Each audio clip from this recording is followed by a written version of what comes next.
it's a perspective. It's a perspective. I was a welder fabricator and quality control director for in the same years for 15 years.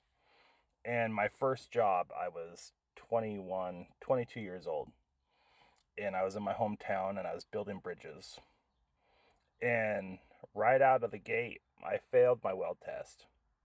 And within the first month, I had to retake my weld test. And it was the make or break uh, moment within the 3 month probation. And I had to pass the weld test or I was getting fired because there was no spot for me to stand around and sweep the floors. And so I practiced up and barely passed the weld test. It was one of the hardest weld tests you could take as a welder fabricator in a welding shop. It had to be ultrasound, x-rayed, and visually tested. And so I passed the test. I was, needless to say, I was happy.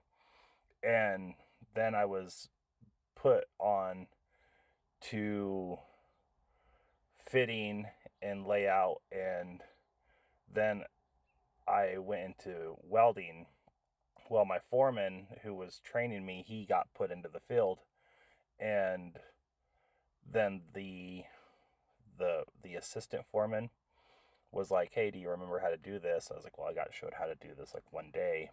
So I got put on fitting a truss and a girder, which is a component to underneath of a bridge. And from there, it was just sky is the limit. I just ran and took off. I was with this company for 4 years and went from being a shop hand to within 4 years running my own crew of 20 people from the range of 18 years old to 60 years old. And we were building everything from expansion bridges to girders to drawbridges. And one day I was sitting there and I was working on something and I wasn't qualified to weld in a particular position. And I think it was like an overhead position. And I was working overtime. I was working past my hours to get this project completed. And my crew had left. And so I was bouncing back and forth on this position, squeezing it from one side to the other. Well, the owner of the company flew up from Arizona and he was walking the facility, and it was the change of shift. So my shift had left and the other shift was just coming into work, and I was the only one basically working. So there was a lot of noise and commotion coming from my area.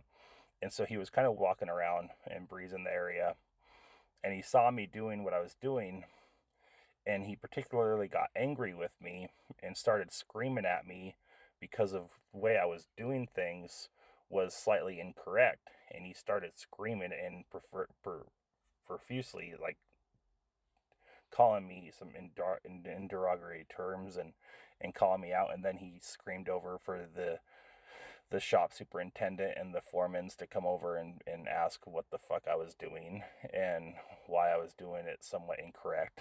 And so then they proceeded then to ask me what the fuck I was doing, and they knew why I was working late. And then it got figured out that I was, not qualified to do a certain position, so I had to do what I was doing in order to adjust for the weld heatment.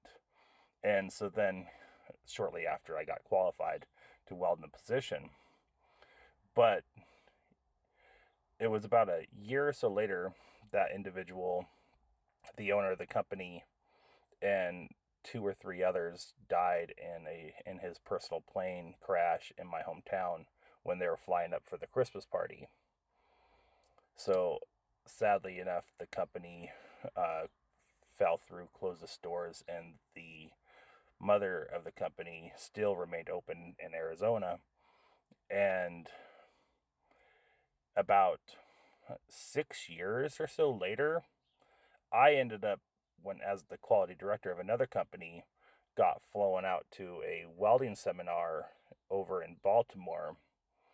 and I ran into the superintendents and the quality directors and the now major management of the company in Arizona and Baltimore, and it was like we all recognized each other. We were at this like comedy special watching David Spade, and they were sitting like a row in front of me, and we're like, Tyler, and I was like, hey, what the heck is going on? And it was this spur of the moment.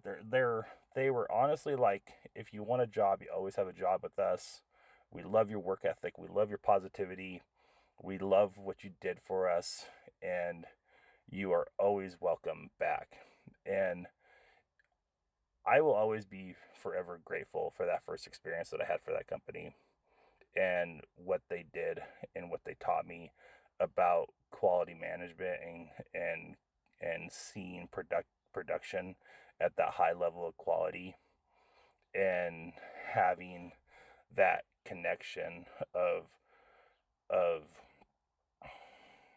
construction, and it stayed with me. I've never worked in an environment where that level of precision and that level of accuracy has ever been, and that level of detail has ever been required before. That level of precision, because when you're building that kind of bridges and with steel, and that thick of steel, where in working with the highway department of different states and different codes, and I, the amount of pressure and heat and weld that I had to put on stuff, it was it was freaking phenomenal. And I was young, I was freaking fit, tough, and my gosh, and loved it. And I was getting paid fucking like pennies on the dollar at that facility. Like I was like, but what I took from there and what I gained from there and the amount of insight was worth every penny. And that's perspective.